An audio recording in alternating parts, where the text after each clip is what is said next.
ETV live ఆధ్యాత్మిక channel ప్రేక్షకులందరికీ కూడా స్వాగతం. ఈరోజు మనం ఎంచుకున్నటువంటి అంశము పరమాత్మ నుండి ఏ విధంగా మనం శక్తులను తీసుకోవాలి. శక్తి, పవర్. ఇప్పుడు చూడండి, మన ఆత్మలో సహజంగా 7 గుణాలు ఉంటాయి. సుఖము, శాంతి, పవిత్రత, జ్ఞానము, శక్తి, సంతోషము. ఈ విధంగా 7 శక్తులు కలదే మన యొక్క ఆత్మ. మరి శక్తి అనేది మన శరీరానికి ఎంత అవసరమో మన మనసుకి కూడా అంతే అవసరం. మరి మన మనసుకి శక్తి రావాలి అంటే స్పిరిచువాలిటీ మనకు ఏ విధంగా ఉపయోగపడుతుంది? మనసుకి శక్తిని మనకి రావాలి అంటే మీరు ఇదివరకు ఎపిసోడ్లో కూడా విన్నారు, తెలుసుకున్నారు. సర్వ సంబంధాలు పరమాత్మతో మీరు జోడించుకోండి. వారు నాకు తోడు ఉన్నాడు అనేటువంటి రక్షణలో మీరు ఎంతవరకు ఉంటారో అంత సహజమైన రీతిలో ఆ శక్తి అనేది మీ ఆత్మకి వస్తుంది, తయారవుతుంది. మరి ఎప్పుడైతే మన అంతరాత్మ పరమాత్ముడి యొక్క శక్తి ద్వారా వారి సన్ముఖంలోకి వెళ్తుందో, వారి సమక్షంలో ఉంటుందో, అప్పుడు వారి నుండి సర్వ సంబంధాల అనుభూతిని చేస్తూ సర్వశక్తుల యొక్క అనుభూతిని వారు చెయ్యగలుగుతూ ఉంటారు. మరి సర్వశక్తుల్లో మనకు ఈరోజు మనం తీసుకుందాం సహన శక్తిని. సహనం, పవర్ టు టాలరెన్స్. సహనం అనేది సర్వశ్రేష్టమైనటువంటి దైవీ గుణము. చాలాసార్లు అంటుంటారు, వీరు ఒట్టి పిరికివారండి, కొంచెం కూడా కోపం రాదు, కొంచెం కూడా ఆవేశం రాదు, ఒట్టి మెత్తటి మనిషి అండి అని వారి గురించి ఎగితాలుగా చేస్తూ ఉంటారు. కానీ పరమాత్ముడికి మాత్రం అలాంటి సహనం ఉండేటువంటి ఆత్మ పూజనీయంగా కనిపిస్తుంది. చాలా గొప్పగా వారు కనిపిస్తూ ఉంటారు. ఓకే, సహనం వేరు, పిరికితనం వేరు, అజాగ్రత్తలో ఉండడం వేరు వేరండి. ఇప్పుడు చూడండి, మన ఆరోగ్యం బాగాలేదు. ఈరోజు ఆరోగ్యం బాగాలేనప్పుడు మనం సహించుకోవాలి కాబట్టి మెడిసిన్ తీసుకోకుండా వదిలేయడం, గుడ్ డాక్టర్ని సెలెక్ట్ చేసుకోకుండా వదిలేయడం, అది కాదండి, అది అజాగ్రత్త అని అంటారు. కాబట్టి ఈ యొక్క పద్ధతిని మనం అలవాటుగా మార్చుకోవడం మంచి గుడ్ విశేషమే. సహనం కూడా ఉండాలి. దాంతోపాటు మన యొక్క ఆరోగ్యాన్ని, మన శరీరాన్ని, మనసుని కూడా కంప్లీట్గా మనం కాపాడుకుందాం. వాటిని కాపాడుతూ సహించుకోవాలి. అంటే వృధా కూడా కావద్దు సమయం, ఎనర్జీ కూడా లాస్ కావద్దు, అలానే క్రోధం కూడా రావద్దు. ఇవి ఏవి రాకుండా మనం బ్యాలెన్స్గా ఉన్నాము అంటేనే మనకున్న సహనం మనకు సరి అయిన సమయంలో ఉపయోగించుకున్నటువంటి వారిని అవుతామండి. పిరికితనం వేరండి. పిరికిగా ఇప్పుడు చూడండి, అతిగా భయపడుతూ ఉంటారు కొందరు. అది కూడా ఒక వికారం అని అంటారు. కామ, క్రోధ, లోభ, మోహ, అహంకారాలు సమానంగా అతిగా భయం కూడా ఒక వికారమే.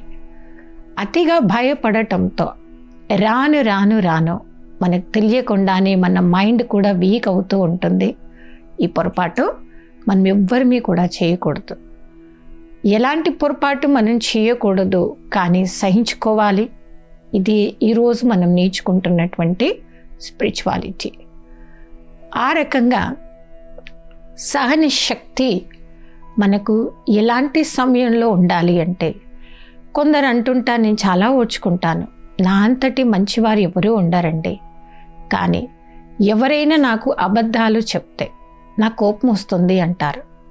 ఓకే, అబద్ధాలు వారు చెప్పారు, క్రోధం మీకు వచ్చింది, అప్పుడు మీరు కూడా ఏమయ్యారండి? మీరు కూడా ఫెయిల్ అయ్యారు. అలాంటి సమయంలో మనం యుక్తియుక్తంగా తెలివిగా జవాబు చెప్పాలి. మన ఒక క్రోధికి క్రోధంగా జవాబు చెప్పడమే సరైన పద్ధతి కాదండి.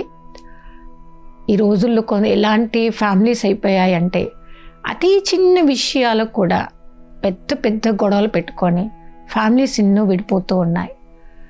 ఈరోజు సహనశక్తి మనకు నేర్పిస్తున్న పాఠం ఏంటంటే, తెలివిగా యుక్తియుక్తంగా వ్యవహరించండి.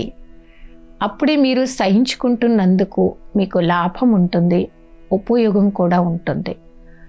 కాబట్టి తెలివిగా, ఇప్పుడు చూడండి, మీ కోపం ఎక్కువ వస్తుందనుకోండి, క్రోధంగా వారికి జవాబు చెప్పకుండా ఒక చిన్న స్మైల్ ఇచ్చి ఏం చెప్పాలి అంటే, వారికి మీ మొహం చూస్తుంటే ఎందుకోనండి నేను అన్నీ మర్చిపోతున్నాను, నాకు ఎంత కోపం తెచ్చుకోవాలనుకున్నా మీ ప్రశాంతకరమైన మీ మొహాన్ని చూసినప్పుడు అన్నీ నేను మర్చిపోగలుగుతున్నానని కోపంగా మీరు సమాధానం చెప్పకుండా, ఎదుటి మనిషి కోపం ఉన్నప్పుడు అరవకుండా వాళ్ళకు మీరు థ్యాంక్స్ చెప్పండి. ఎందుకు థ్యాంక్స్ చెప్పారు అంటే వారికి చెప్పండి, మీ వల్ల ఈరోజు నాకు భగవంతుడు నాకు నేర్పించిన ఈ సహనం అనే ఈ శక్తి ద్వారానే నాకు ఆవేశం రాలేదు, క్రోధం రాలేదు, చిరాకు కొద్ది కూడా రాలేదు అని వారికి మనం చాలా ప్రేమగా సమాధానం చెప్పాలి. సహనం అంటే ఆటోమేటిక్గా మనలో క్షమాభావము కూడా పెంచుకోవాలి. ఓకే, మనము ఓడిపోలేదండి, క్షమించాము. వారిని వదిలేయడమే, క్షమించడమే సరైన పద్ధతిలో పక్క మనిషికి మీరు పనిష్మెంట్ ఇచ్చిన వారవుతారు. అలా క్షమాగుణము, వదిలివేయడం, పాజిటివ్గా జవాబు చెప్పడం, అదే మనకు నేర్పిస్తుంది మీలో సహన శక్తి అనేది కంప్లీట్గా ఉంది. కాబట్టి అది వ్యర్థంలో పోలేదు, అలానే ఆవేశంలో కూడా మనం రాలేదు. అలాంటి శక్తిని అంటారు సహన శక్తి. తర్వాత ఏ విషయంలో కూడా మనలో నిర్ణయ శక్తి అనేది పెంచుకోగలుగుతామో యొక్క ఆధ్యాత్మికత వలన. ఏ వ్యక్తి అయితే యొక్క ఆధ్యాత్మిక మార్గంలో ఉన్నారో, నడుస్తున్నారో, వారిలోనే సరి అయిన సమయంలో సరి అయిన పద్ధతిలో వారిని వారు అడ్జస్ట్ చేసుకోగలిగేటువంటి శక్తిని వారు పెంచుకుంటారు, తయారు చేసుకుంటారు. అలాంటి నీ శక్తిని తయారు చేసుకొని పెంచుకున్నప్పుడే ఖచ్చితంగా ఆత్మ తయారు చేసుకుంది ఎంతో గంతో కాదండి, అనేక జన్మల కోసం. ఇది గుప్తమైన రీతిలో మనం ఈ రోజు నుండే మన ఆత్మకు కావలసినటువంటి బలాన్ని మనం తయారు చేసుకుంటాం. కొందరు వ్యక్తులను చూస్తే ఏమంటుంటాం, మీరు చాలా తెలివిమంతులు, బుద్ధిమంతుడు అని. అలాంటి మాట మనం ఎదుటి మనిషిని చూసినప్పుడు ఎప్పుడు మనం మాట్లాడిస్తాం, వారికి కావాల్సిందంతా కూడా వేస్ట్లో పోనివ్వకుండా ఇయర్కి సరిపడా, లైఫ్కి సరిపడా వారి తయారు చేసుకొని రిలాక్స్ అయిపోయారు. కాబట్టి మనమంతా కూడా సర్దుకునే శక్తి ద్వారా పవర్ టు ప్యాకప్. ఇప్పుడు చూడండి, మనం మంచి క్లాస్లో విన్నాం, నేర్చుకున్నాం. అదంతా కూడా మనకి ఇంతో గంతో కాదండి, భవిష్యత్తు ఎన్నో జన్మల కోసం మనకు అది తయారైపోయింది. కాబట్టి పవర్ టు ప్యాకప్ ద్వారా ఆ యొక్క మాట మనకు గుర్తొచ్చినప్పుడు పొరపాటున కూడా మీ జీవితంలో నిరాశ అనేది రాదు, ఉదాసీనత అనేది కూడా రాదు. ధైర్యం అనేది 100% ఆత్మలో కనిపిస్తుంది, వినిపిస్తుందండి. కాబట్టి సహనం మనం ఎంతో మనకు ధైర్యాన్ని పెంచింది. తర్వాత పవర్ టు ప్యాకప్, నేను ఎందుకు చేయాలి ఇవన్నీ, నాకేంటి లాభము అని ఉదాసీనత మీలో రాకుండా ఉన్నప్పుడే మీలో ఖచ్చితంగా మీరు తయారు చేసుకుంది ఏంటి, మీరు పొందింది ఏంటి అనేటువంటి జ్ఞానం అనేది మీ ఆత్మలో సహజమైన రీతిలో వస్తుంది, తయారవుతూ ఉంటుంది. మరి ఆ రకంగా మన ఆత్మకి కావలసినటువంటిది, అందరికీ కావలసినటువంటిది వెతుకుతూ ఉండేటువంటి అలాంటి శక్తియే ప్రతి ఒక్కరికి సహయోగ భావం, సంయోగ శక్తి. చూడండి, మనలో ప్రతి ఒక్కరికి కూడా శ్రీకృష్ణుడు అంటే ఎంతో గౌరవం, ఇష్టం కూడా, ప్రేమ కూడా. ఓకే, శ్రీకృష్ణుడు అనగానే అందరూ ఒకటే మాట చెప్తాం, శ్రీకృష్ణుడు అంటే చాలా అందమైన దేవతామూర్తి, కృష్ణుడు లాంటి సంతానం నాకు రావాలి, కృష్ణుడు లాంటి భర్త రావాలి, కృష్ణుడు లాంటి కొడుకు రావాలి అని మనం వెతుకుతూ ఉంటాం, అంటూ ఉంటాం, అడుగుతూ ఉంటాం. అవునా? మరి అలాంటి అందమైనటువంటి దేవతామూర్తిగా మనలో ప్రతి ఒక్కరూ పూజిస్తున్నటువంటి వారు, అలా శ్రీకృష్ణుల్లో మనం చూసేది, చెప్పేది ఏమి స్పెషాలిటీ మనం చెప్తూ ఉంటాం. శ్రీకృష్ణుడు తన చిటికన వేలుతో అలాంటి గోవర్ధన పర్వతాన్ని తన చిటికన వేలుతో ఎత్తగలిగాడు. సో ఈరోజు మనం చర్చించుకునేటువంటి అంశము ప్రతి ఒక్కరికి కావాల్సింది, అవసరమైంది సహయోగ శక్తి. ఏ రకంగా కూడా నేను ఏమీ చెయ్యలేను అనే నిరాశగా మీరు ఉండకండి. అన్నీ నాకే వచ్చు అనేటువంటి అహంకారంలో కూడా రాకండి. మనం నిరాశ కూడా రాకూడదు, అహంకారం కూడా రావద్దండి. ఇవి రెండు కూడా ఒక రకంగా ఒక యోగి ఆత్మకు శత్రువు లాంటివి. ఒక యోగి ఆత్మకు శత్రువులు ఇవే. వారు నిరాశగా ఉండడం, లేదా అన్నీ నాకు తెలుసు, అన్నీ నాకు వచ్చు అని అహంకారంలోకి రావడం. ఈ రెండు నుంచి మనం దూరంగా ఉంటూ బ్యాలెన్స్గా ఉండాలి అంటే మనలో కావలసిన శక్తి సహయోగ శక్తి. సహయోగం. పరమాత్ముడికి మనం అన్నీ ఇవ్వచ్చు, సమయాన్ని ఇవ్వచ్చు, సంకల్పాలు కూడా ఇవ్వచ్చు, ఏదైనా ఇవ్వచ్చు. కానీ మనం ఇవ్వాలి. ఇవ్వడం అంటేనే అర్థం తీసుకోవడం. ఓకే, నేను ఏదైనా తీసుకోవాలి అంటే ముందు నాకేం రావాలి? ఇవ్వడం రావాలి. ఎవరైతే ఇస్తారో ఆటోమేటిక్గా వారు ఇవ్వడం లేదండి, తీసుకుంటున్నారు. భగవంతుడి ద్వారా మనం రోజు తీసుకోవచ్చండి, కానీ దానికి కండిషన్ అండి, ముందు నేను వారికి ఇవ్వాలి. నేను ఏమి ఇవ్వాలి పరమాత్మకి? నా యొక్క సహయోగము. శక్తుల్లో గొప్ప శక్తి సహయోగ శక్తి. ఈరోజు మనం అందరం కలిసి నేర్చుకుంటున్నటువంటి ఆధ్యాత్మికత. మరి మనమంతా చెక్ చేసుకుందాము. భగవంతుడు నాకు ఇచ్చింది ఏంటి, నేను వారికి ఇస్తుంది ఏంటి? తీసుకుంటుంది ఎక్కువ, ఇస్తుంది ఎక్కువ. ఇవి రెండు మనం బ్యాలెన్స్గా పెట్టుకోగలుగుతాం, అలా ఉండగలుగుతాం, అలా ఉండాలి కూడా. మరి వారి ద్వారా సర్వశక్తుల ప్రాప్తి ద్వారానే ఇదంతా సాధ్యమవుతుంది. మరి పరమాత్మతో నిత్యం మనం అనుభవం చేద్దాం, గుణగానం కూడా చేద్దాము. హే ఈశ్వరుడా, తల్లివి నీవే, తండ్రివి నీవే, సఖుడవు నీవే, స్వామివి మీరే. మీరు చూపించినటువంటి ఈ దారి ద్వారానే, మీరు నేర్పించినటువంటి పద్ధతి ద్వారానే సరి అయిన సమయంలో మీకు నచ్చిన విధంగా నేను సహయోగి అవుతూ వారి నుండి నేను ఎంతో లాభాన్ని పొందాను. ఎప్పుడు కూడా ఉదాసనీయంగా ఉంటూ, డల్గా ఉంటూ, అతిగా ఆలోచిస్తూ, దుఃఖం యొక్క అనుభవంలో నుండి మీరు శాశ్వతంగా దూరం రండి. తర్వాత ఒక యుక్తియుక్తమైనటువంటి పద్ధతి ఏంటి అంటే సహయోగము ద్వారానే ఇది తయారవుతుందండి. మనం ఎప్పుడు కూడా ఒంటరిగా ఉండకూడదు. ఎప్పుడూ సరి అయిన పద్ధతిలో వారితో మీరు భోజనం చేస్తున్నా, లాస్ట్కి నిద్రపోతున్నా, ఏ పని చేస్తున్నా వారిని వెంట పెట్టుకొని చేయండి. మా సంస్థలో ఈ డిసిప్లిన్ని మేమందరం పాటిస్తూ ఉంటాం. ఈ స్పెషల్గా భోజనం తయారు చేసే సమయంలో, భోజనం తినే సమయంలో జస్ట్ 2 minutes అయినా కానివ్వండి, 5 minutes అయినా కానివ్వండి, మీరు భగవంతుణ్ణి ఆహ్వానించండి. ఆహ్వానిస్తూ వారికి మీరు భోజనం పెట్టి భోజనం చేయండి. ఇది చాలా మంచి హ్యాబిట్ అండి. ఇది కూడా ఒక రకమైనటువంటి సహయోగ శక్తిలో ఒక భాగమే. మరి అలా ఉన్నప్పుడు కొందరు అంటూ ఉంటారు, నాకు డైజెషన్ ప్రాబ్లం వచ్చిందండి, ఓకే నాకు ఇది పోయింది, అది పోయింది. ఇలాంటి కంప్లైంట్స్ నుంచి కూడా మనం బయటకు రావచ్చు.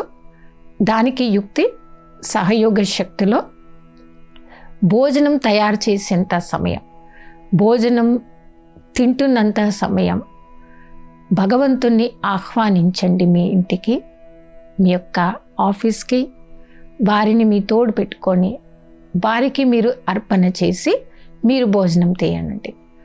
ఇప్పుడు చూడండి, ఒరిజినల్ మన ఇండియన్స్కి ఒక ట్రెడిషనల్ ఉందండి. పూర్వకాలం నుండి మన అందరి ఇళ్ళల్లో ఉండేది. మన ఇంట్లో ఎవరైనా పెద్దవారు ఉన్నారనుకోండి, వారికి భోజనం పెట్టి మనమంతా భోజనం తినేవారమే, అవునా? కానీ ఇప్పుడు చూడండి, ఈ రోజుల్లో కొన్ని ఫ్యామిలీస్ ఎలా అయిపోయాయి అంటే అందరూ బిజీ లైఫ్. ఒక్కరితో ఒక్కరు కూర్చొని కలిసి మాట్లాడుకునే టైం కూడా లేదు, ఒక్కరిని ఒకరు పలకరించుకునే టైం కూడా లేదు. అలా మారిపోయింది ప్రపంచం. ఇంట్లో ఉన్నవారితో కలిసి టైం స్పెండ్ చేసే టైం కూడా లేని రోజుల్లో మనమంతా ఉన్నాం.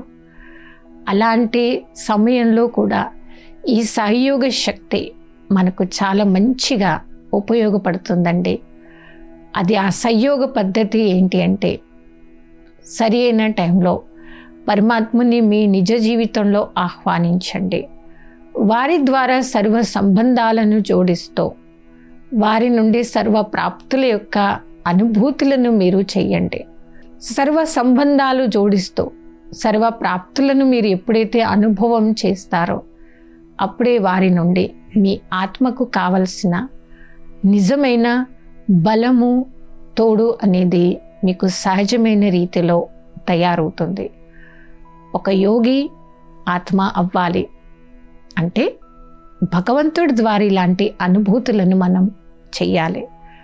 కాబట్టి అలాంటి సహయోగ భావన మనకు ప్రతి ఒక్కరికి రావాలి.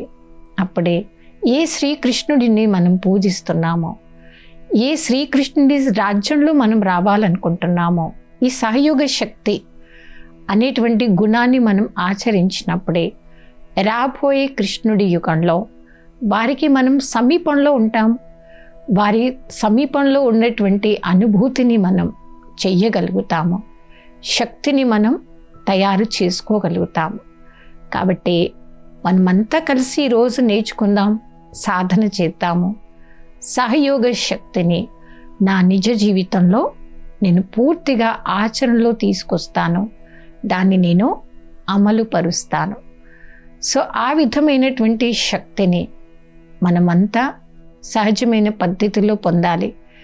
అది యోగా అభ్యాసము ద్వారా, సాధన ద్వారానే అది సాధ్యమవుతుంది. అలాంటి సాధ్యమైనప్పుడే, సహయోగ భావన నాలో వచ్చినప్పుడే మనం పరమాత్మకి దగ్గర అవుతూ ఉంటాం. ఒక యోగి, ఒక వియోగి. యోగం అనగా సమీపంలో ఉండడం, వియోగి అనగా దూరం అవ్వడం. మనం ఎప్పుడు కూడా భగవంతునికి సమీపంలో ఉండేటువంటి అనుభూతిని చేద్దాం. ఒక యోగి ఆత్మలకి నిరంతరంగా సమీపంలో ఉంటారు. వారికి దగ్గరలో ఉన్నాననేటువంటి అనుభూతిని వారు చేయగలుగుతూ ఉంటారు. అలా సమీపంలో ఉంటూ దగ్గరగా ఉన్నాను అనేటువంటి అనుభూతి చేయగలిగే ఆత్మ పరమాత్ముడి ద్వారా సర్వశక్తుల్ని తీసుకున్నందుకు వారు చాలా చాలా సుఖశాంతిమయమైనటువంటి జీవితం యొక్క అనుభూతిని చేయగలుగుతారు. రాజయోగ సాధన ద్వారా, పరమాత్ముడి ద్వారా సహజమైన రీతిలో అష్టశక్తుల్ని ఏ విధంగా మనం పొందవచ్చు, పొందిన ఆ శక్తుల్ని సరైన సమయంలో నిజ జీవితంలో ఎంతవరకు ఉపయోగపడతాయి అనేటువంటి అంశం గురించి ఈరోజు ఎపిసోడ్లో మనమంతా చర్చించుకున్నాం. మరి మంచి విషయాలతో రాబోయే ఎపిసోడ్లో కలుద్దాం. అప్పటి వరకు ఓం శాంతి.